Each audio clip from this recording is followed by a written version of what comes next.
He can very well do it. All right, that's what I'm talking about. Yeah, the here one we and go, only man. Joe Jordan, everybody. Yeah. Thanks for coming on today, brother. Yeah, here we are. Yeah, man, we were just getting into it. I was like, fuck, I got to hit record at some point. So. Yeah, no. Yeah, thanks for having me, man. Well, let me just say before we hop into the serious conversation, like what you're doing right now in this stage of your career and getting to know you a little bit on a personal level and getting to watch that.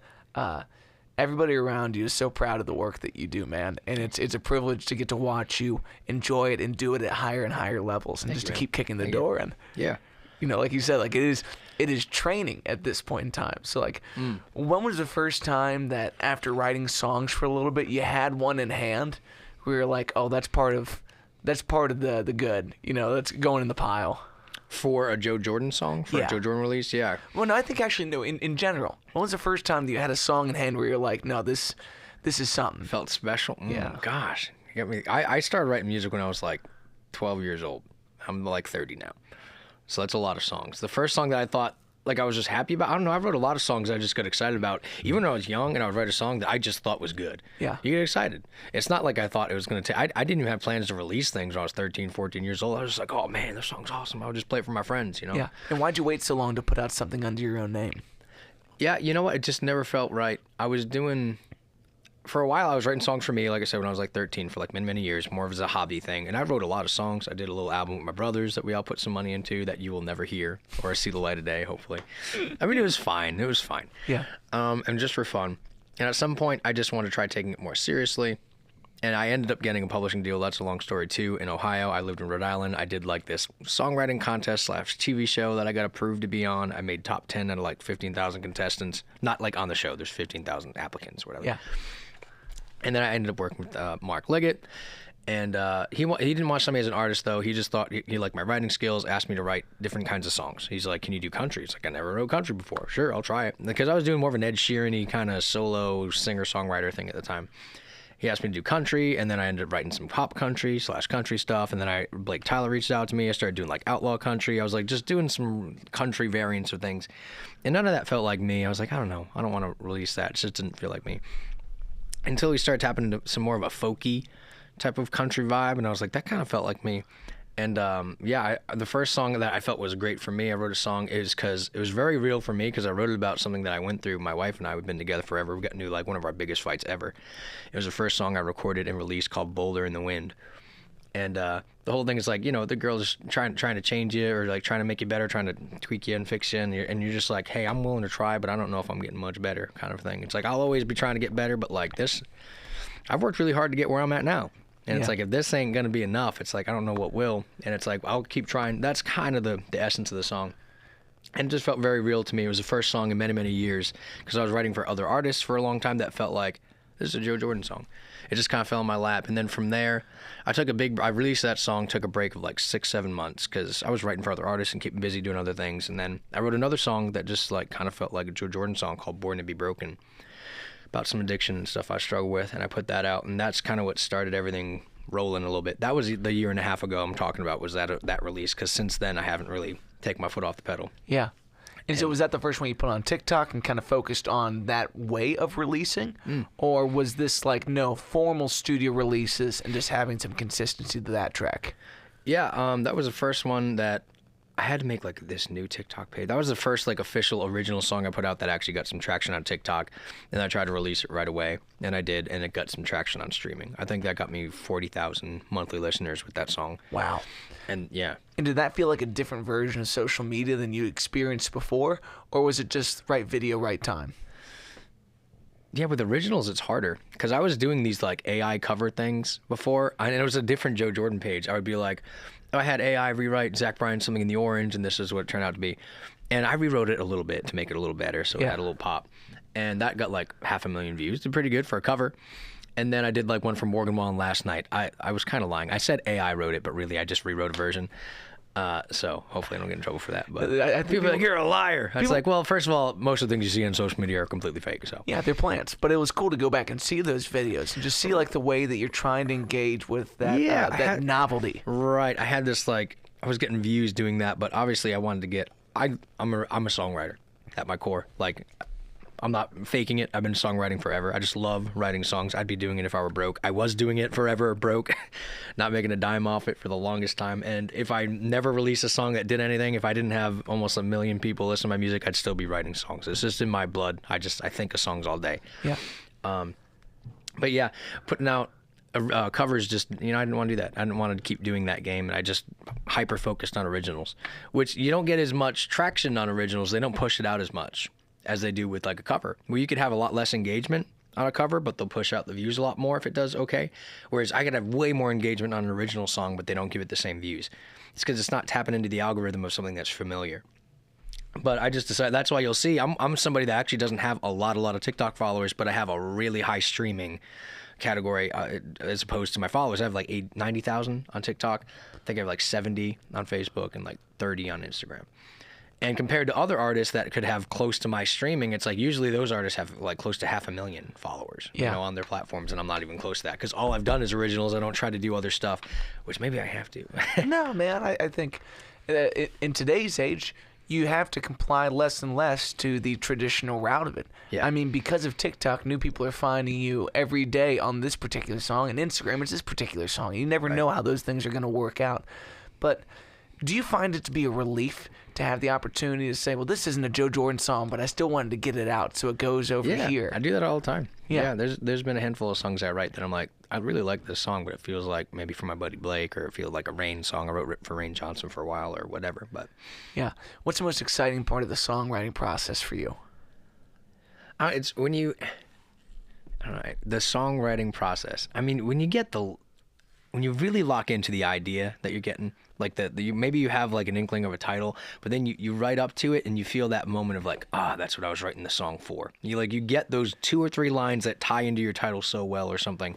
You're like, yeah, that's it. I think it's bold to start with the title too, to say like, this is what I'm going for, and to start to proceed in that direction. I'd rather write a chorus, have it show me a verse, and then decide like, what's the line that's so indicative of what this is. Sometimes, I've done that sometimes too, where I'll just write to nothing for a while until you find the title. That's always fun when you find a good one. Yeah. I kind of did that with my recent song, God's Jokes. I was writing, I can't remember his last name. I don't want to offend him, Dan. But it was a good writing session, and we had the line, if misery loves company, then why am I so lonely? Even the devil on my shoulder walks around like he don't know me. And it goes on. I'm too damn scared to ask, how far does this thing go? Am I part of God's plan or just one of his jokes? And you write that and you're just like, damn. Like, all that just feels really well connected. And it's like, regardless of whether it performs well or it does well, or maybe it doesn't hit the audience the way you intend it to, I can be proud of those lyrics and be like, yeah, I worked hard on those. We found them, and they all match up really well, and they connect well, and they make me feel something. And that's all I try to do, is just write a song that makes me feel something and hope that it relates to other people and put it out. You know? Well, I feel like those are also beautiful moments of the universe kind of intervening in your life. Like, call it the muse, call it God, call it whatever.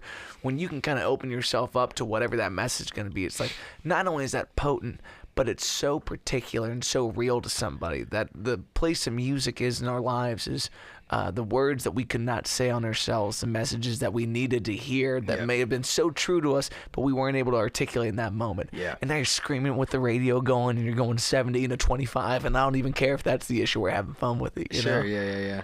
So as you started to dive into what is the Joe Jordan catalog, have you started to look back at other parts of your songwriting career and pick out tunes from them? Or is it only onward and upward? It's the new stuff that feels most on point? Mostly onward and upward. Yeah. Don't get me wrong, I like a lot of stuff I've written in the past, like I said, probably in the thousands of songs.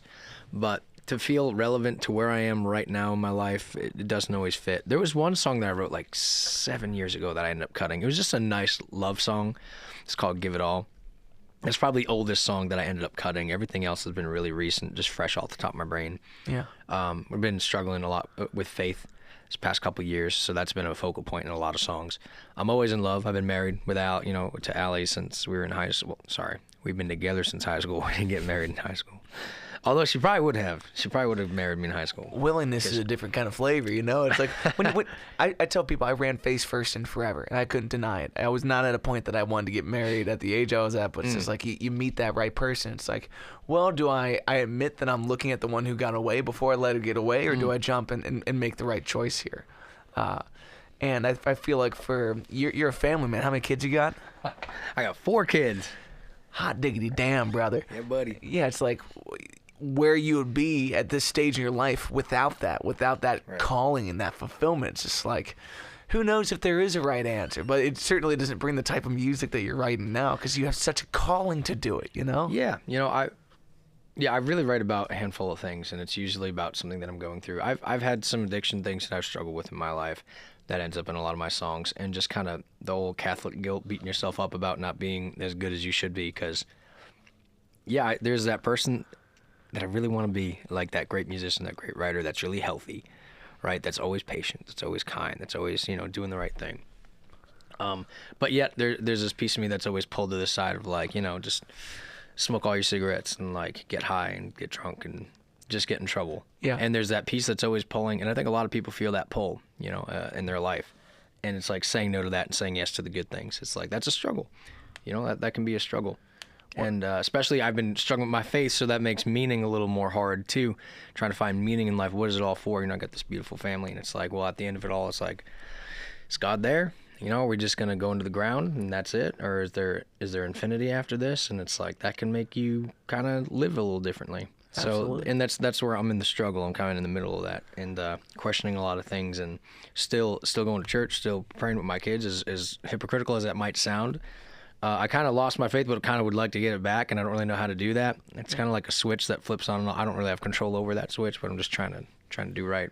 Yeah, you gotta be open to that light in your life and seeing to that thing. And it's hard to say when it's on and when it's off for people, but still being in the repetition of it. It's like I always tell people, even if I don't call myself a Catholic at this point in my life, having that backbone and that foundation of this is how you get closer is a very meaningful thing. Yeah. But I also find that songwriting is one of the most honest recognitions I have of that spirit in my life, because sometimes you say things in a lyric that you may have been afraid to say to yourself.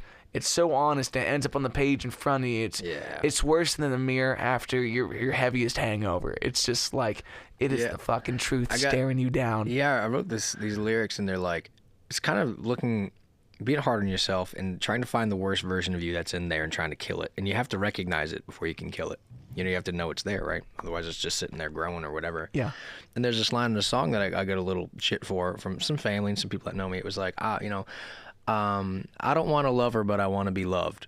I want to fix myself. I want to get fucked up. I want to hold her hand. I want to walk that line. I want to bleach the hell out of my cheating eyes.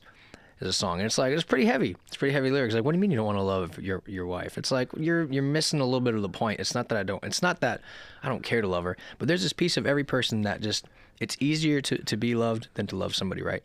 Everybody wants that feeling of being loved, but to really actually love somebody else has nothing to do with how they treat you. Yeah. It has nothing to do whether they're an asshole, whether they're a horrible person. You just love them anyways. And you got to think of it like a relationship, maybe to kids first. When I had kids, it made me realize it's like, you would do anything with your kids. It doesn't matter what they do. They could go murder somebody on the street. You still love them. Yeah. You still love them. It doesn't matter. They could commit the worst of sins, the worst horrible things you could think of. And it doesn't mean that you stand by their actions. It just means that you still want the best for them, and that you'll be there in some way to try to help them through it. And that's the same thing when it comes to a wife or a spouse. For me, it's like, it has nothing to do with how she treats me. I just try to do my job, just to love her and to be patient with her. I'm not saying I'm perfect at those things, but... Yeah, my wife sent me a thing before we got married saying, like, it's not always going to be 50-50. Some days I'm going to have 70 to give and you have 30 to give, and that's going to make us whole. Some days I got 20 to give and I need you to give 80. It's like, how long can you sit there and keep giving 90 when someone's giving you 10? Well, that is love. Love is the thing that you bring to the table in the toughest of hours and actually present that. Yeah. And I think songwriters have a different look at that too. On the days that you write where you're uninspired, where you just fight something out, like that is the craft. When you argue with what this is, when you keep crossing out. Like if I was gonna be writing with Kevin Fox gets in my head in the worst way, where it's like it's and or. I'm like, I don't want to fight with you about that word, Kevin. But it's like that's the craft of why are we sitting here at the table right now to get it perfect. Unfortunately, and it probably won't be, but going and fighting for that thing to be as honest and as real as particular is the true love of the thing. Yeah, true. I think that love should strive not to keep record, right? And that's kind of biblical too, where it's like, yeah, maybe I give 80 today, she gave 20, but like the other day it was 20 and 80, the other way around, so it's like, I don't think it should ever at the end of the day even out necessarily. It's like, what, at the end of your life, if it wasn't completely even, is your love less? And if you were given 90 every day and they only gave 10, it's like, well, were you aware of that when you married them? And if not, now you're in it. Or at least when you marry it, like for me, that's a commitment. You know, it's like, it doesn't matter. What if Allie got into a car crash and then she's not capable of committing more of her percentage? It's like, does that matter? Or something happened to her, you know, she got like disabled or something? Yeah. It doesn't. Have you ever felt like being so honest and so raw in your lyrics puts a certain part of your relationship in the public eye in a way that she's not comfortable with? Yeah, well, that line, you know, it's like, I've said it many times before, I've struggled with pornography addiction most of my life, and it's not something I'm proud of, and I've done lots of things to prevent that. Like, I've like even blocks on my phone that my wife and I like help me, and she can see anything that's on my phone, and we work as a team together. And it's helped me a lot, because when it's at its worst, it can just take over your mind a lot, and it just makes you worse at everything else you do. Like any addiction, you're thinking about it and you want it. Whereas if you can get it away from you for long enough, for long periods of times, it's much, much easier to focus and do what you need to do. Now I kind of lost the question. Well, I think being so honest in your writing, is that ever hard? So honest, yeah, sorry, that's where we were going. Yeah, like the want to bleach the hell out of my cheating eyes is a line that somebody that struggles with pornography addiction and looking in that kind of way. And I don't like that part of myself, and I want to kill it. And it hurts me that it's not dead. I don't know if you ever kill it, right? They say that about addiction, like it'll always be there.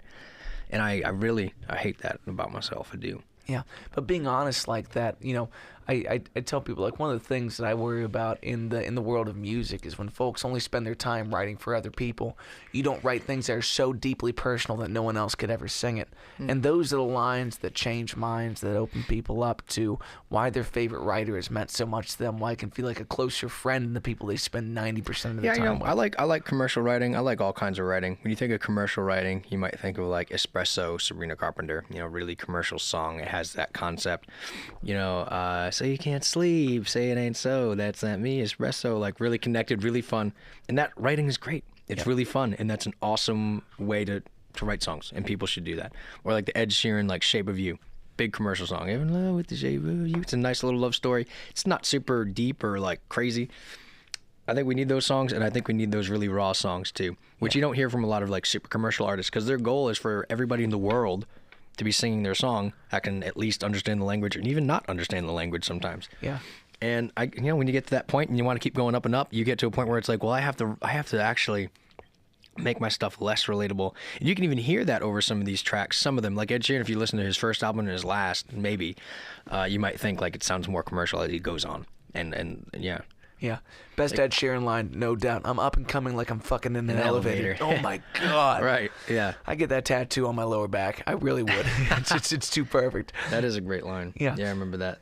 What's that song called? That was that You Need Me, Man. You Need Me. Yeah, you need me, man. I don't need you. Yeah. It's a good one. So in that earlier stage of your artistic journey, did you kind of have that more poetic, less sung kind of ability where you were going for like that style of Ed Sheeran, or was this just the level of rawness and like how do you kind of distinguish the genre that things were coming out as and changing that?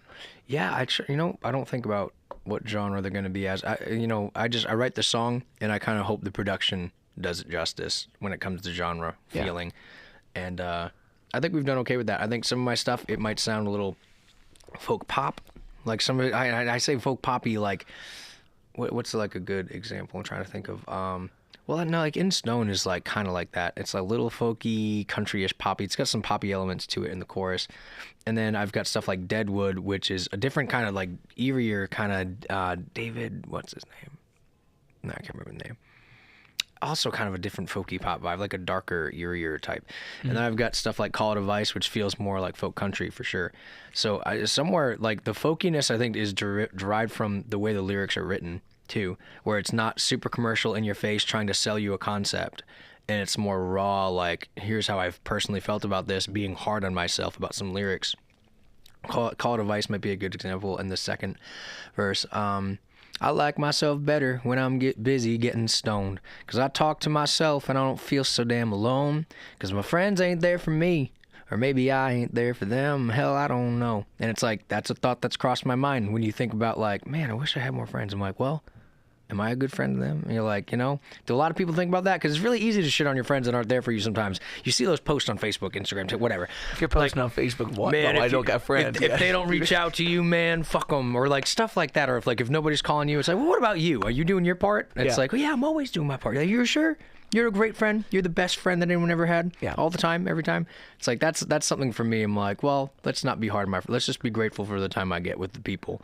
Be grateful for what people do for you. Don't be ungrateful for what people don't do for you. Mm-hmm. Then I'd just be ungrateful about everything. Yeah. You're to be ungrateful for what people don't do for you. There's an infinite amount of things. Just be grateful for the things that people might do for you or might have time for you or whatever. Nobody's handing me lotto tickets, and it sure would be nice if they did. It'd be a little bit sweeter. Yeah. But it's also tough when in the pursuit that you're in, like, you always look for people that are in a similar stage of life because you have relatability. You have something to talk about, whether it's other parents, whether it's other songwriters. And it's like, is there anyone that directly matches the things that you do with your life that can really see eye to eye with you? It's like, no, but the page does have that level of communication. As writers, at least we get the personal companionship of that back and forth.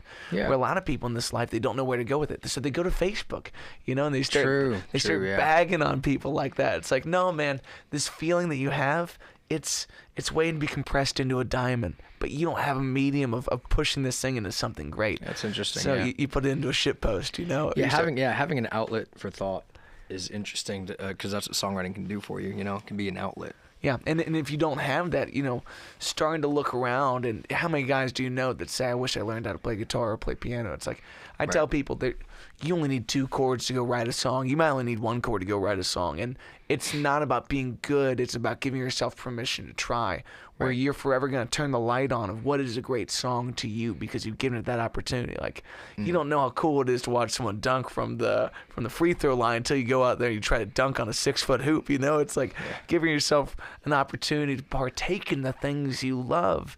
And we all have these thoughts and these moments of brilliance. It's not unique to you or your heroes or to other songwriters that you admire. It's something that we all kind of share, and you got to look for in that. Yeah, I couldn't agree more. Yeah. So at this stage in the game, as you start to kind of navigate this upward trajectory, how many songs are actually hitting online versus you're saying, no, I'm gonna push that to somebody else. It's not good enough to go out at that point. Songs hitting online. Well, like, how many songs are you writing before one's like, oh no, that's the next one that I'm gonna cut? Yeah. I can maybe out of every 10 I get 1 or 2. That's great. Something like that. And do you think there's room for improvement and getting closer to 1 in 5, or do you think that's going to be a sweet spot for the rest of your writing career? If that's how many ideas it takes to feel something that has depends legs. on how many people are being picky about it. Yeah. If it was just up to me and I didn't have 2 other guys that I'm kind of showing the songs to, kind of respect their opinions that are different than mine, for them to be like, yeah, this isn't as good as you think it is, and keep writing. Yeah. That's hard. So that's where the 1 in 10 comes from. Where if it were just me, it probably would be closer to 1 in 4, 1 in 5. Yeah. And I probably would have a 30-song album out instead of a 16-song album. Yeah, which will probably happen one day. A 16-song album coming out in the next month or 2 as well. That's awesome. You just dropped this new track. What's the name of that? It's called God's Joke. God's Joke. Yeah. And how much does that relate to the 16-song album that's coming down the pipeline? Is that a part of that project? Or yes, this one will be a part of it. I'm releasing a lot of singles. Not all of them are a part of the album, so the album will hopefully still have half new songs that were unheard, and then have songs that were kind of released as singles. So hopefully 8 brand new songs or so would be awesome. And then some of my bigger songs are going on this album, like Big Enough Mountain, which we have almost 5 million streams on Spotify in the next 3 days. I think we're going to get it. That's awesome. Yeah. So, like Big Enough Mountain will be on there, Frost in the Pines, some of my bigger songs. Yeah. Because it's going to be my debut album. It's going to be my first official album out. So. That's spectacular, man. Wow, yeah. Do those numbers affirm you, or do they haunt you? Yeah. I don't know. It's nice. It's nice to look at. It's a little like, what do you call it? A dopamine rush. You're like, oh yeah, 5 million, baby, and then you realize it's just like, oh, Tyler Childers' Feathered Indians has over 500 million. I'm like, well, 5 million's a lot, but it's not. And I'm great. I'm very grateful. Yeah. Very grateful for 5 million. But like I said, if my goal, your goal has to be to take over the world here. Yeah. For me, it's like I'm going to put out music, and it's not like, I don't want to feel like it's a business or it's generic. It's just like, if I'm going to do something, I want to do it to the very best of my ability. Yeah. So that's when I say take over the world. It's not like I'm trying to manipulate people's ears into liking my music. It's just I'm going to work my ever-loving butt off to write the best songs that I have ever written and just feel more deeply and just invest more time into my craft for the people that are listening, for future listeners, and just for the sake of my family, taking care of them.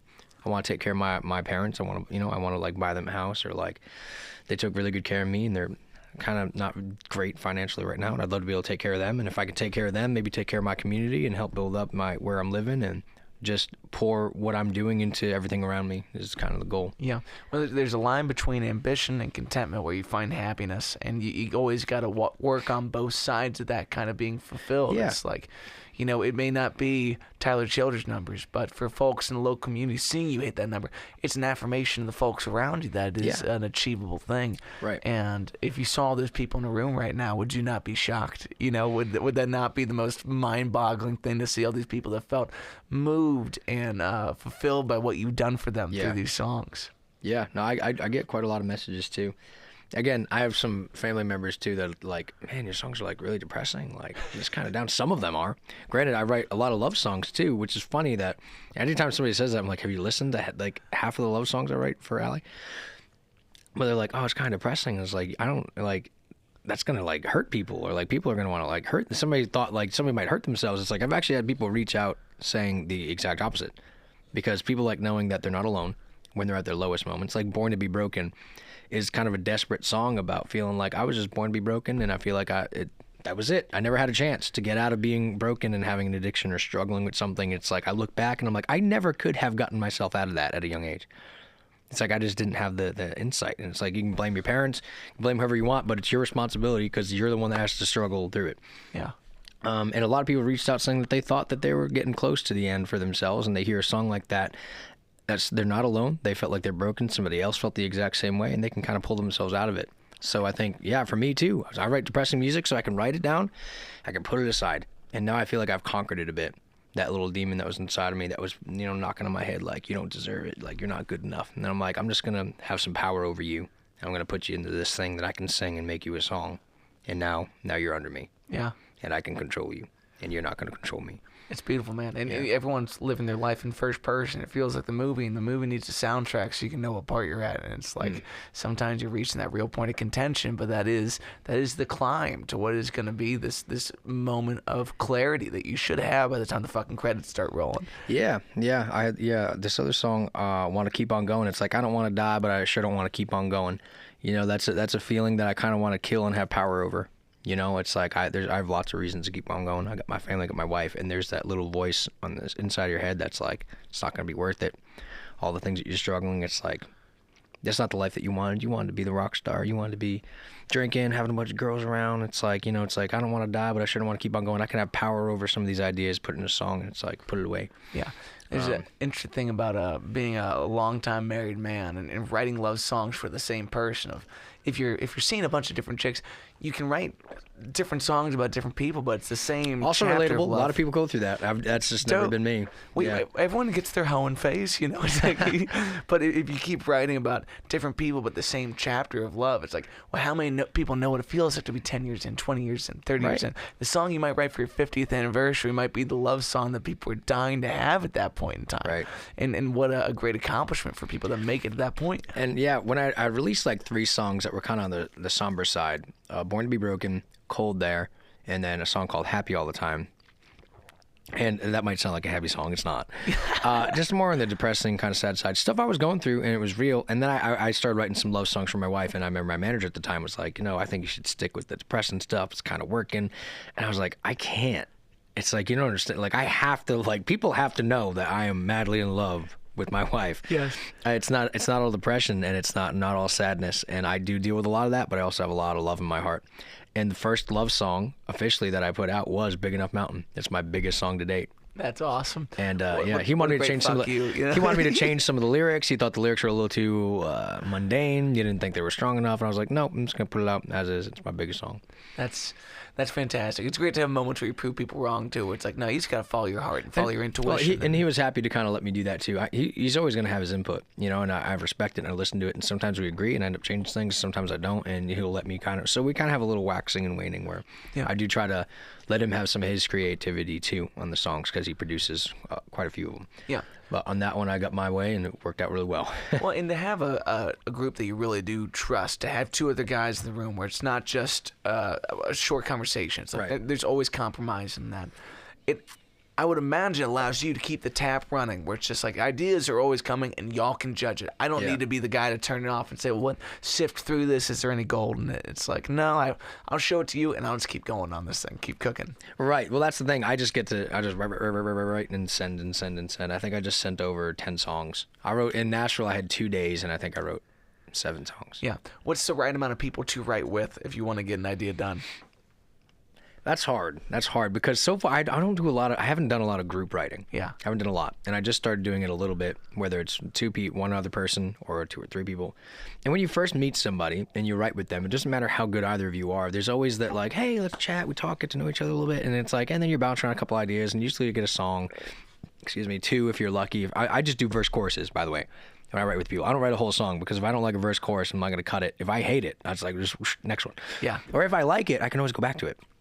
So I try to write 2 verse choruses in every 3-4 hour songwriting session. 2 songs. I want 2 songs done. Again, because I can always go back and make it better. So when you're writing with, oh my gosh, I keep forgetting the initial question. It doesn't matter. It was what was it? It was like, how many people? How many people is a perfect number? I don't know yet. I don't know. Yeah. I've written some of my best songs by myself, and that's not to say that being in a room with somebody else, starting some stuff off raw, couldn't be great. Because it can if you have the right writers in the room. I did this 3-day writing session with Blake Tyler and his manager, Matt, which I should know his last name too. He mixes stuff for like Blake Shelton. He's done a lot of really cool stuff. And we had a great 3 days. We wrote like 9 songs. We had a blast, laughing, making fun of each other and going out to lunch, coming back, writing a bunch of songs. Wrote 9 songs, might have like 2 or 3 cuts. Yeah. And 9 songs. And it was perfect because I got to do my thing, which is I came up with some ideas, write the hell out of a bunch of music and lines, just write really fast lyrics until Blake really likes it, and then move on to the next thing, and wrote a bunch of songs. And it worked out great, and it was a great vibe. 3 people was awesome. When you can joke and just have a good time and get shit done. Yeah. Whereas if it's just trying to get the song in, sometimes you're just not comfortable enough and you get a little stuck there. Sometimes when I'm just by myself, I have to pretend like I'm going back and forth with somebody in my head to write songs. You know what I mean? It's like I can't just sit there and be like, I'm going to write a song. I'm like, well, that's not that good. You know, I have to pretend like there's another person in there sometimes if I write by myself, which I do often. Yeah, but it's nice to have that split personality. Who's the asshole in the room? Who's going to be honest about these things? Right. Who's just going to be willy-nilly? This is a fun thing that I do because I write by myself a lot is I flip a switch back and forth between 2 people, and one of them is this lazy asshole that doesn't give a shit. I'm just going to write the worst song I can. I don't care. And the other one is like the worst critic. And I start off as the lazy guy, and I'm just like, oh, whatever. I'm just going to write. And it's like, this sucks. It's really cliche. And I just go, and I'm like, well, that line's not bad. Let's erase all that. And then I start again. I'm like, I'm like, well, that could be better. And I just jump back and forth, and I just like write a bunch of garbage, and then I turn it into something good. And then I'll write a song, and then I look over it again, and if I can make it better. So I tend to jump back and forth, and that helps a lot too. And that also is like 2 people in your head. Yeah. Helps you kind of move things along and not just get stuck with, this isn't good enough, so I'm not even going to bother. Or like this, yeah. Or thinking like, I have to write a hit song. Yeah. And it's like the first lyric you write sucks, and you're like, well, that's not it. And you just give up and feel disheartened. If you can't start to get the ball rolling, it's like we never get anywhere. Like I've found that since I've been sober, it's like it's really hard to get through that verse and the chorus. And I love that indicator of just the verse and the chorus is going to be enough to know does it have legs or does it not have legs. Yeah. Because if we get through and we do the bridge, and the bridge is the only thing that sucks, it's like, well, now it's kind of homework to do that. But if you go sit at your desk, you clock in for the 9 to 5 of being a writer, it's like, I got this verse and chorus, all right, move that off to the side. We're cooking here, moving off to the side. That's a great way to keep the bag full while also sounding like there's work to be done in that. Sure. I always love the experience of the songs in front of me. I want you to come in and let's just talk shit line by line. So now we have the whole thing. We're just we're refining, we're cleaning at that point in the process. That's why I feel like I would want the most input. Yeah. Yeah, and it's great. That's another trick that I say for people that like want to write great songs. It's like learn how to take a shitty song and make it better. Learn how to take a bad song and make it better. Like, why isn't it good? What makes a song good? Are you being way too cliche? Do you have any point to your chorus or your title line? Are you writing to it? Is there any connectivity between your lyrics? Is there poetry? Is there some imagery? You know what I mean? What can you do to make these lyrics pop a little bit more? Is it the order? Sometimes that can help. It's like, there's a lot of ways to add more to your song. Looking at something that's bland and adding color to it and just getting a little more creative and digging in on making sure that title moment is a big moment and feels good. So I can make a difference between a shitty song and a good song. Yeah. And when it comes time to start flushing out the arrangement in the studio and putting all that together, do you kind of delegate that part of the process, or do you try to kind of disassociate from being the songwriter at that point? How do you kind of look at that next step? I usually just try to let the producer do their job and not have too much input. Yeah. I like to keep it as close to my original layout that I had. That's kind of important to me, because when it comes to the layout of the song, I'm not always convinced that the producer's going to get that better than I did. Like, well, if we add this little measure, add like an instrumental break, I'm like, no, like I just want to keep it. But you have creativity pretty much however you want, in the vein of Joe Jordan songs to how you're going to produce it. Yeah. Ideally. But I believe in letting people do what they're great at, and I know I'm not great at production. I'm a great songwriter. Yeah. Or I'm getting there if I'm not there yet. I can say that with confidence myself. I feel like I am. I have the confidence to say that. Yeah. You deserve the confidence. You kick ass. Thank you, man. Yeah. And I just want to do what I'm great at and let other people do what they're supposed to be great at and or great at. Yeah. So what's it been like to get a guy like Chris Robinson in the room, where it's like great guitar player? His harmonies are one of my favorite things about him. That He's dude, awesome. He can hug a melody line better than almost yeah. anyone else in the city, and a great writer in his own right as well. Yeah, he just my manager Mark, I don't remember how he got in contact with him to come to the studio one day, but I was just trying out some people. And he came in, he knew some of the songs, and what I really cared about was somebody that could potentially be a multi-instrumentalist that could add a lot of flavor and sound to what I do. I'm just a standard acoustic guitar player. I can hold the fort down and just have somebody that can be really colorful and do stuff around me. Yeah. And sing a harmony. And I was like, maybe that's too much to ask. But he came in and he was just like soloing over stuff. He was playing like awesome just lead around my parts, not even like on the record, just like off the cuff. And he just was belting out these harmonies like very effortlessly. And I was like, that's it. It was like it took less than 5-10 minutes for me to be like, that's the guy. Yeah. Well, and I love when a guy can sing great enough harmonies but knows when to pop in and pop out. Because you're underlining lyrics, you're highlighting lyrics for the listener. And when you do that well, when a guy can match your contour of your voice and move in that kind of way, like super nice dude. He has better hair than I do, so I don't really like him for that. But he's an angel of a looker. Have you ever seen his band, The Young Heirlooms? I haven't yet. I've been wanting to. I've missed one day. I'm gonna try to see them soon. They make me faint, dude. It's so good. They're so good. And then Aaron Roy's playing with you a little bit? Correct, yeah. Aaron Roy is also an angel of a human being. Yeah, no, solid. That's the thing with drummers, too. It's like you want somebody that's reliable, obviously can hold down a beat. He can do all those things well. This is so beneath his level. Playing like these folk country type music, it's like probably really easy.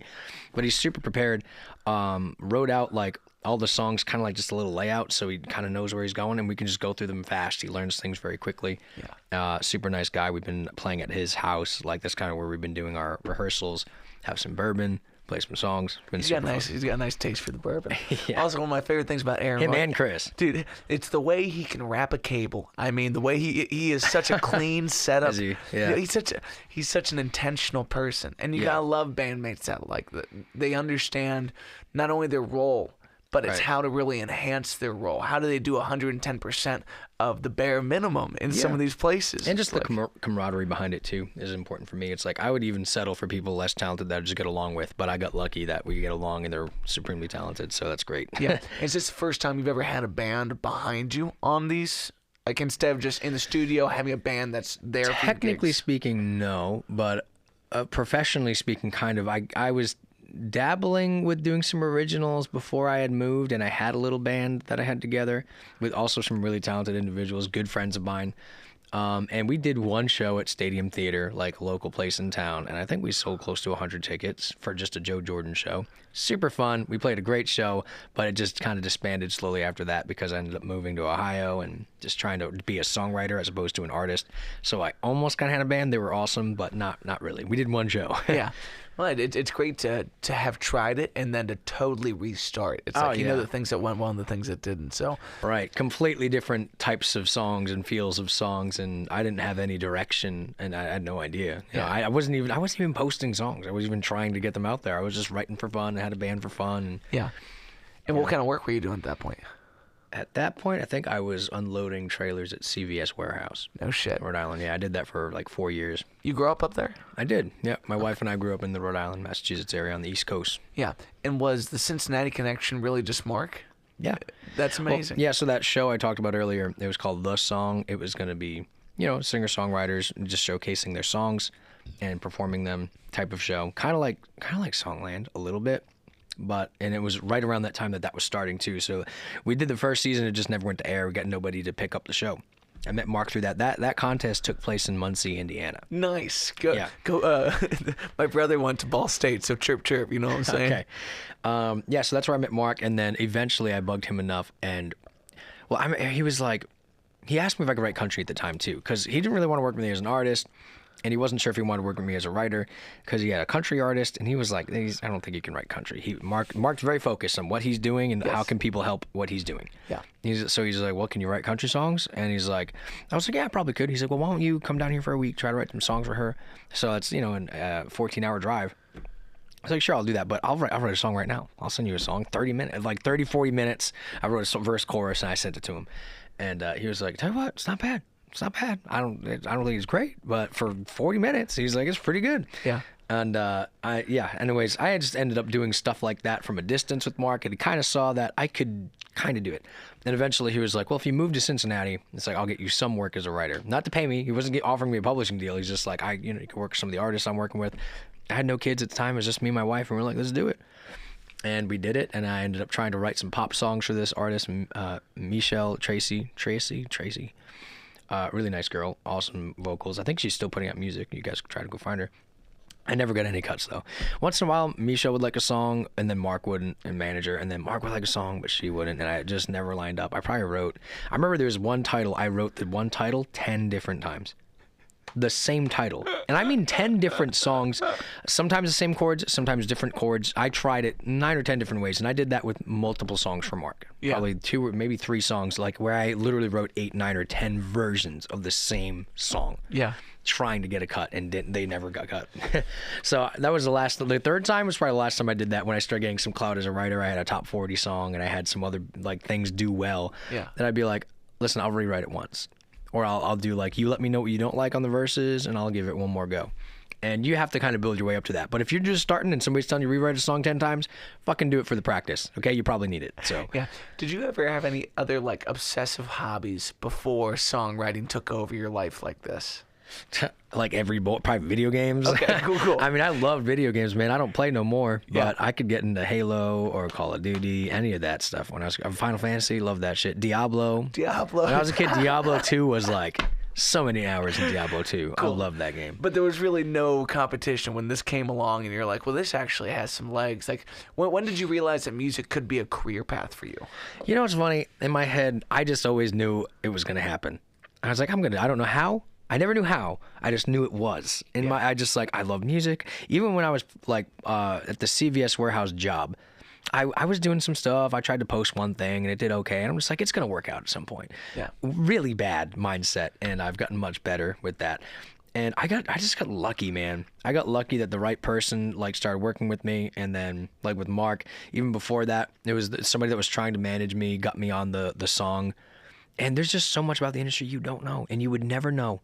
You would never know unless somebody just tells you kind of like how to do it or the right way to go about it. Even when it came to songwriting and having a vision and having like a drive or having a direction to go, it's like a lot of things that you just know a little bit can get you a long, long way. Yeah.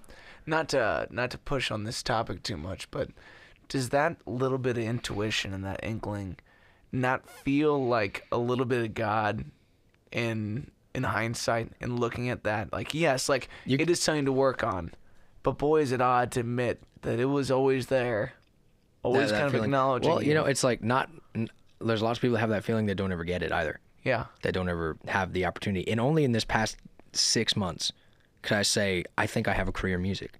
I've been writing professionally for 6-7 years, you know what I mean? And I wouldn't have said, even when I had a top 40 song that I wrote by myself, I didn't have a career in music.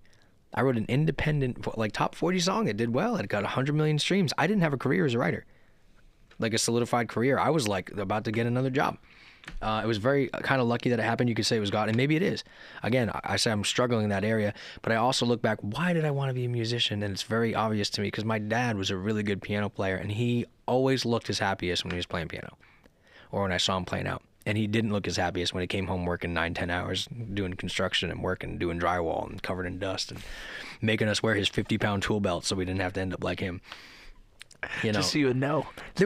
I see that and I look back and I'm like, that's why, like, even today, like, I fear, like, I fear the idea of being caught up in like this job that you hate every day or that you don't love every day. And so many people live that. And I did that for a while. And I think everybody does at some point. I can't imagine it. And it's like, because feeling like you're stuck and there's no way out of a situation is one of the worst. That's a little bit of hell. It's a little bit of hell on earth when you feel like I have to get up and do this every day and I fucking hate it. That's hell. That's a little bit of hell. And I'm sorry, that went back to my dad saying, like, I don't think he was like that miserable. Like, he did his job and he kind of, had moments where he enjoyed it, but he really emphasized at a young age. He's like, you don't want to have to do what I have to do. And I always saw he would play music, and I wanted to play music because I thought that kind of made him proud too. I always wanted to like look good in the eyes of my dad. He was Superman. Well, I think it's beautiful to have that example, to recognize that example, and also say, like, a lot of people have that inkling and they never get it. And I don't think that's because they do something wrong or right in God's eyes, but I think, as my mother tells me best, you just got to keep doing the next right thing. Yeah. And sometimes it's so detached from what it is as a musician. Sometimes it's just what you need to do to be the best father, or the best husband, the best version of yourself. But that next right thing brings you closer to what's your impact and your legacy supposed to be on this earth. Because we are forgettable, we are minute, we are just passing by. But just you saying that in passing, just you putting in a song to talk about your father's tool belt and the weight that you felt momentarily that someone else is actively carrying, that recognition, that's a little bit of empathy, that you're being used as a medium to speak lovingly into someone's life. Yeah. It's a beautiful thing, man. It is. Yeah, I love my dad. He's awesome. We're still close and we get along great. Yeah. What's your dad's favorite song of yours? That's a really good question. A lot of them are hard for him to listen to. If you listen to Born to Be Broken, it's really somber. It's like, let me get that second one. I bow down to hunger, I'm swallowed by sleep. I'm scared to death. If God's real, he'll have mercy on everyone but me. And what if I never become the father I wished mine would be? That's a hard line. And I actually wrote that thinking from my dad's perspective a little bit too. Because you think, like, if you can do better than your father, you've done something pretty good. And that's kind of the goal of a father to his son. And it's not in a hateful way to be like, I'm going to outdo my dad. It's not a competition. It's kind of it should be the hope of a father that their son can do better. And all the ways that I want to be, I hope my son is. And I think when I look at my dad, he did way better than his dad. His dad kind of I don't want to speak too badly. Yeah. Just to say not the best of dads. Wasn't really around. I only met him a handful of times in my life. My grandfather, he moved to Arizona at a pretty young age, and we didn't really know him that well as a grandfather. And that's probably really hard for my dad. And I think my dad did way better than his dad. So that line, when I think of that, what if I never become the father I wished mine would be? So it's not, I know it sounds like my dad probably hears that line, and I don't think he's ever mentioned to me, but he said he can't really listen to that song. It hurts, listening to it. It's really not an insult to my dad. It's just that striving to be like, man, I want to be better. Yeah. I want to make my dad proud. In a sense that I want to outdo and I want to outgrow and I want to, like he said, he put that construction bill. I want better for you, right? And it's like that's what you want as a father. So, but I think he doesn't talk about it too much. He hasn't told me what. I have to ask him. I should ask him. Yeah, no, I'd be interested to know what his favorite is. Have you heard "I'm a Song," Stephen Wilson Jr.? Yes. I've heard it one time in the last month and a half. I don't know it all that well, but I have heard it. Yeah, great song. Spectacular. He's awesome. He tells a beautiful story on that podcast where it's so funny when someone takes off, out of the ether because of one podcast performance. But he's talking about how his dad was always telling him how great he was and how much he loved this one song. He says, on my father's deathbed, pretty much, he tells me, like, that's my favorite song ever. And he's like, I'd always pass my dad off to saying, like, listen, man, it's your dad. They're always going to be a fan of what you do, but what the fuck does he know? He's like, once I didn't have my dad to argue with, I had to get after the thing that he told me I was meant to do. It's like, right. And in the ways that, again, something speaks to you through the medium. It's telling you the truth, and you got to get after it. It's such a beautiful thing, man. Yeah, a lot for me. I love, again, I'll be a songwriter forever, and I've been doing this forever, and I just love writing songs. But also, there was this need of, like, I've got a wife, I've got 4 kids, and I don't know if I can pay my rent next month. It was a big problem. And I didn't realize that as an artist, I mean, there's just, you can make a good living if you can get even just a little bit of streaming going. And I was able to support my family much better and be able to do what I love doing with more freedom when I had, I was just working really hard to write the best songs I could, put out some half decent content, and then say a prayer to the TikTok gods that I get some views. Yeah. Well, and you gotta look for. Sometimes you have to check your pride to go out and sell a T-shirt at a merch table or start flipping stickers, but giving people ways to support you because you don't know what that music did for them. And sometimes I feel like fucking TJ Maxx for flipping a T-shirt, but it's what you gotta do at the end of the day. It's kind of an odd thing. Yeah. And having people to do it for is a lot easier way to check your pride. You got a wife and 4 beautiful children. It's like it's time to get after it, dog. It's not just about myself, and then I think about my parents and how I'd love to be able to support them, and then I think about I'd love to be able to contribute better to my community and just local people around me, and I think the best way I could do all those things and feel fulfillment in my life by trying to take care of as many people as I can is by music, by putting out music. Yeah. And for the longest time, I wasn't putting out music. It didn't feel like me, or I just didn't think it was right, or I just want to write for other people. But I also realized that nobody's going to work harder for my songs than me. There's not a single person that's going to work harder than me for my own songs and for my family. So it's like I'm the best driver of my own vehicle, you know? Yeah. Well, it definitely makes sense when you look off in the distance and you're talking about writing songs. Like just the idea of getting excited to go write another one, you get a crazy look in your eye, Joe, and I really like that about you. It's just like you can feel someone's mania and that fire in their life.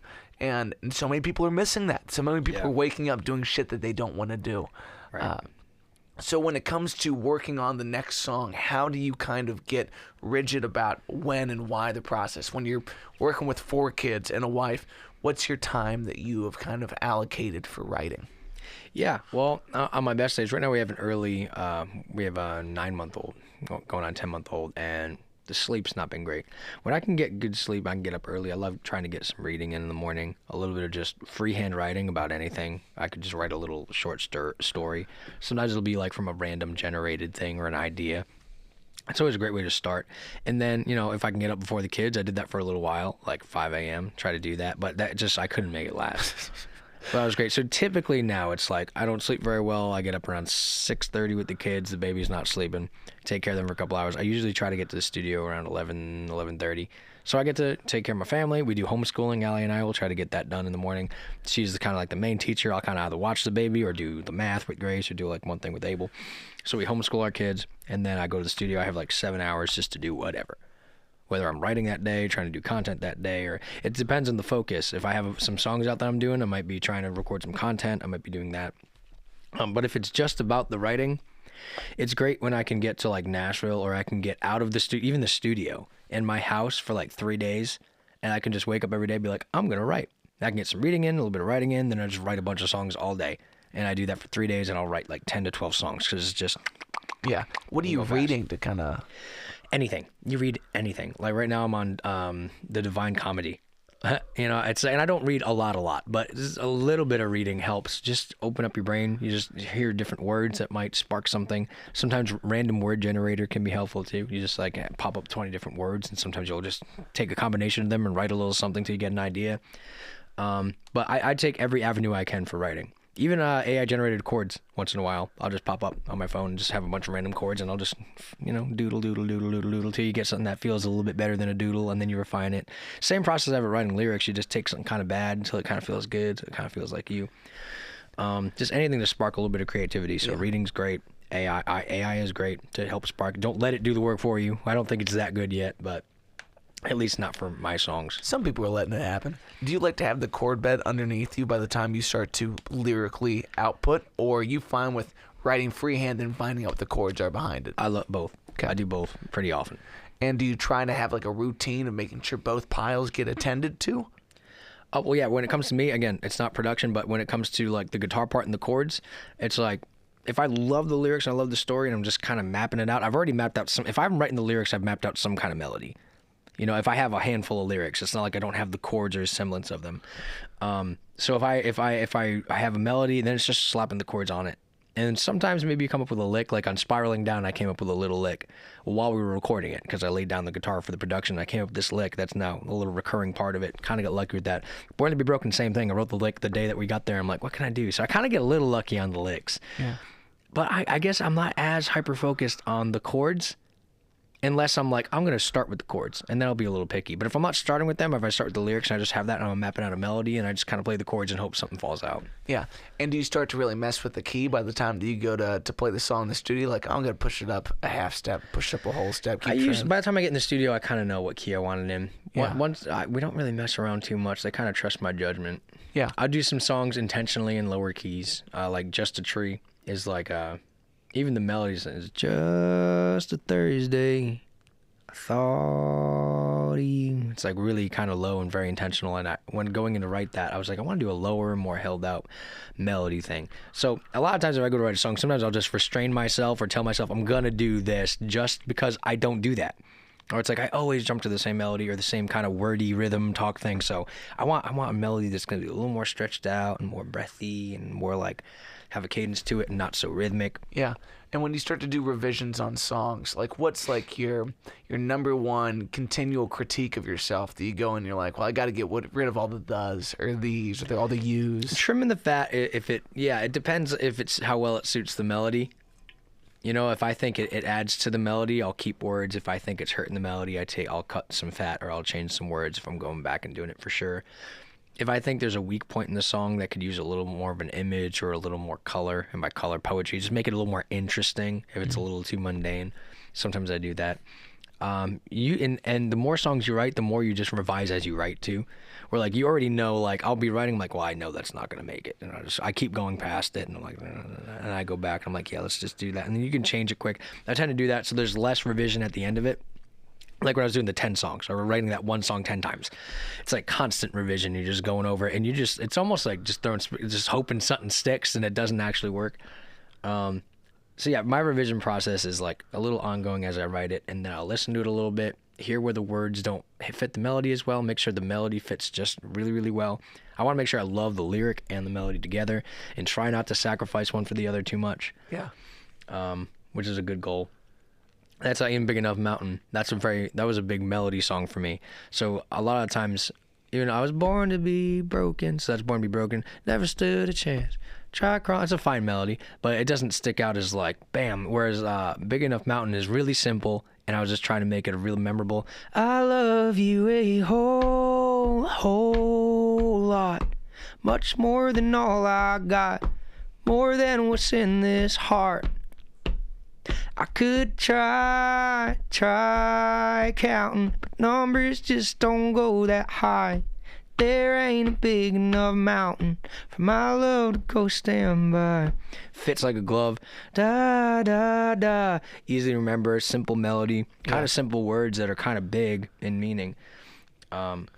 Yeah. Makes me think of the Kevin Fox adage where he's like, if they can sing it to you the second time they hear it, you've done your job. For sure, that's definitely a good goal. Almost all that matters in that kind of way. And like that one definitely, the first time it hits so hard, that's like at least I can hum it. And by the time we get to the third time, at least I can sing it. Yeah. And then the next time it comes around, well, I'm not thinking about how it applies to me and whatnot. Yeah, right. And yeah, Mark's intuition was he thought it was too simple. Like lyrically, because my stuff tends to be a little heavier, but I was like, I want to branch out a little. It's like, I think it's just a nice, sweet love song that I wrote for Allie, just genuinely, and it just fit great. And I'm glad that they let me push it the way that I wanted to, and turned out for the best, Well, I think as it relates to like reading before you write, like I've heard like the best way to be entertaining is to be entertained.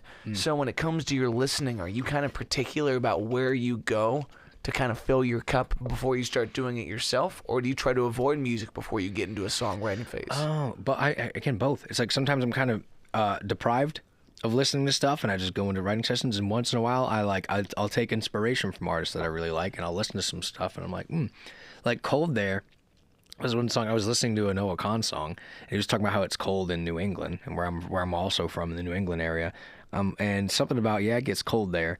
And I had that melody, and I was listening to his music on a plane, and I just started humming a melody. It gets cold there where the truth gets told, and I'm not sure that you brought a warm enough coat. And it's like not wanting to tell somebody the truth. Like they want to hear it. It's like, you'll tell them, but, it's going to open up some doors there. I'm not sure you want to go there just yet, because they're like in a fresh relationship. It's kind of new. And I got that idea, and I wrote a whole song from it. That was the second official song that I released. And that one did pretty well too. It got me like double the monthly listeners from what I had from Born to Be Broken. Had like 40, got up to like 70 or 80. Yeah, that's spectacular, man. It's good. As you start to put the album together, how's the sequencing going? Do you like that play of what song comes 5th versus 6th, or what's? We have no idea yet. I have no idea. Cool. So I guess we'll find out here pretty soon. I think I'll be a little picky about that because I want it to feel like a little bit of a story because it's a lot of really personal songs to me, you know. So I don't know. Yeah, it'll be interesting. Yeah. How much are you battling with what's going to make it on there versus like, no, I know this one's going. I know this one's going. These are going to be the 8 that you haven't heard before that have to be there. Yeah, honestly, it's like I've written probably 25 songs that I would put on this album. And so whatever ones that Mark and Pete, my guys, kind of clear through, I'll be happy to have on it. And the other songs doesn't mean that they'll never see the light of day. If they're memorable and I love them that much, I'll remember them and go back to them and want them on the next thing. And if they're not, then they'll get left on the wayside. Yeah. And I'll just keep writing. So I'm always writing. How much is playing live important to you? Right now, it's not. It's going to be, though. I want to connect with people. It's like I love performing live. I'm saying it is important to me. I'm saying right now it's not. It hasn't been a focal point, I should say. But I have this 3-piece together with Chris and Aaron that I'm really excited about. And this year's kind of going to be a 3-piece trial run and see how many gigs we can get with the 3-piece or 2-piece or just me solo and just play. You know, Mark is getting us, you know, my manager's booking as many gigs as we can. That makes sense, I guess, trying to see. And then hopefully the year after will be like a full band. And we'll hopefully do some major touring. It'd be cool. Any instruments that you feel like you really want in the full band? They're kind of like outside of your current wheelhouse? Outside of the wheelhouse? I mean, there's like some fiddle in songs that I'd love to have that I don't have that yet in the band. Unfortunately, Chris isn't talented enough to also know how to play the fiddle over Rhode Island. If you talk enough shit, I bet he'd learn. You know, if you run your mouth a little bit with that guy, it's like he's oddly capable. Yeah, he is. He probably could. But he can't do that and play guitar at the same time, unfortunately, no matter how hard he tries. That's an appendages issue. Besides that, I mean, he can play banjo, maybe an official like kind of banjo-y player. Like he plays mandolin. I mean, I don't know if I need to keep a player. I don't know if I'm that picky about it. I don't know. I just want to sound great. Yeah. I'm going to put my best performance on every show. I can't wait to perform live for people. It's a crazy feeling having people sing your lyrics back at you. I did that with Rain in Front Seat quite a few times in some of the songs I wrote for him when I was performing with Rain. And I haven't seen a lot of that with me. I did one show at JD Legends, like a pop-up, and I wish I could remember who I was opening for. I'm so sorry. Who was it? They were a decently large group. Sorry. I played there, and I kind of posted like one quick thing about it, and I wasn't expecting anybody to really show up. This is like in the middle. I maybe had like 300,000 or 400,000 monthlies. And I started playing some music. I played Big Enough, Frost in the Pines, and these people in the front row were like, oh my gosh. So like they recognized the song. They didn't realize it was me at first, and they started singing. I was like, oh, hell yeah. Dude, all right. And that's hilarious. It was so cool. Yeah. And they were just like, and we hung out afterwards. I shotgunned my first beer with them, so that was fun. You never shotgunned a beer before that? Not before that. No, that was the first one. How'd you do? Fine. Just fine. I mean, I think, yeah. You're like, I got a very capable body for this. Apparently, yeah. Built for it, apparently. I've never been a big partier. Yeah, I think the proper term for it is, it's probably not a pipe bomb, but a pipe bomb where you shotgun a Red Bull with a shot of vodka in it. Sure. That's a dirty way to treat your heart, but that'll do you right. You're a Crown Royal guy if you're going to do it, right? Sure. Yeah, is that your preference of the whiskeys? You know what? I like alcohol. I'm not like Chris and Aaron where like they're gonna name like their Crown Royal their thing. It's like I couldn't even tell you what I like, but I tell you what, as I'm hanging out with them, I'm sure I'm gonna get a little more sophisticated. Yes. Open your palate up a little bit. I'm not too picky. Yeah. I'm not too particular in the sense that I have my go-tos and just. Yeah, I try to keep with Jackie D for the most part if I'm going to drink, because so many people are JMO people. I'm like, JMO kind of rubs me the wrong way. I don't know what it is. I tend to do like light beer. It's like, and I have like a couple light beer, which isn't the best, but it's like I also don't want to get myself into trouble if I'm touring, so I just want to get in the habit. Or when I was gigging 6-7 nights a week, this is a year and a half, 2 years ago. It's like it's really easy to drink way too much alcohol. Yeah, even if you're having a couple of shots a night or 3 shots, whatever. So it's like I would limit myself and be like, well, I don't want to be doing shots. I'll have like a couple beers because I just can't drink enough beer to be too drunk to get home. Yeah. I can't. It just feels to me I can't do it. So if I have Michelob or whatever, light anything that's light, is typically what I tend to do. If I'm gonna get a stronger drink, it'd probably be like a Jack and Coke. Yeah, nothing makes you seem more like a father of 4 than drinking a Michelob Ultra. I know, right? It's a real dad's beer. You know what I'm saying? That's funny. Yeah, it's especially in what I am. This sober chapter of my life. Being in a bar that late and kind of like looking around at the scenery, it really is eye-opening where you're like, some people are just turning the lights out on themselves while they're still, you know, you ever be in a dark room and you flip the lights off and you try to find your way out? It's like, I'm watching you do that right now. Right. And it's Yeah. some hero shit. It's a different world when you're just, you're not drinking, just watching everybody else. You're like, whoa. Yeah, it's definitely part of the scene. But it makes you appreciate that mindset and all the places you can kind of be at in that. Yeah. Yeah. Sure. So as we start to wrap things up here, brother, is there anything that you really want to promote? Anything you want to plug? God's Joke just came out yesterday. Again, I've been struggling with my faith a little bit, and this is just one of those kinds of songs. It's like, what's my purpose in life? And for the longest time, I felt like, you know, God was a big part of that. And now trying to rationalize a lot of the things that I believed and still do, when holding on to a belief in God and how I should live my life, kind of have remained the same. I find a lot of the things that I learned in a Christian upbringing to be very practical within a non-Christian mindset too. So it's been easy to apply them both to my life in the sense of, I want to be there for my wife. I want to be devoted. I want to be kind and loving. It's like, yeah, that makes sense. You know, whether God's up there or not, and taking care of my kids. Well, yeah, that makes sense. It's like, I want to be a good man on the road. I don't want to be getting into trouble. Yeah, all that fits right into what I'm trying to do. So yeah, God's Jokes, finding the meaning, and not sure if God's a part of it anymore, which has been hard. Yeah, am I part of God's plan or just one of his jokes? Obviously, it's a little bit of a bitey line. It's like, one of his good jokes, what does that mean? It's like, not taken too seriously. It's like, I'm just kind of floating in the ether. He's kind of let me go off and do whatever I want. There's not really this predestined type plan that I thought was there all along. So that's kind of what I'm tapping into a little bit in that song. And it's the struggle. It's not about giving in to one side or the other, because I am really in the struggle of it. When I say my faith is struggling, it just seems like I believe kind of all the same things I do, but the switch of like God being there and not there just kind of went off. It's like, I'm not sure he is anymore. And I don't know how to get it back on, because I didn't turn it off. I wasn't like one day. It just kind of happened through a process of prayer and bawling my eyes out, trying to be a better person and crying out to God. That was a lot to lead off on. Sorry, but no, God's a lot of stuff that I write. You listen to Deadwood, it struggles. It's that struggle. It's definitely in a lot of my songs. God's Joke just came out. If you're struggling or you're not sure about meaning in life, it might hit you kind of hard. And even as a Christian, we all have moments. You'll have moments where you're struggling at least a little bit. Maybe your faith isn't gone, but it could be a song that just makes you reflect on that a little. Yeah. And when's the album come out? Don't know. Okay. Couple months, hopefully. Yeah. It's on the way, though. Yeah, it's on the way. Hopefully, as soon as we can get it, that makes sense. Yeah. Well, we appreciate what you do, man. You're a brilliant writer. You're a brilliant human being, and thanks for stopping by today. I appreciate you, man. All right. Cheers, everybody. Cheers.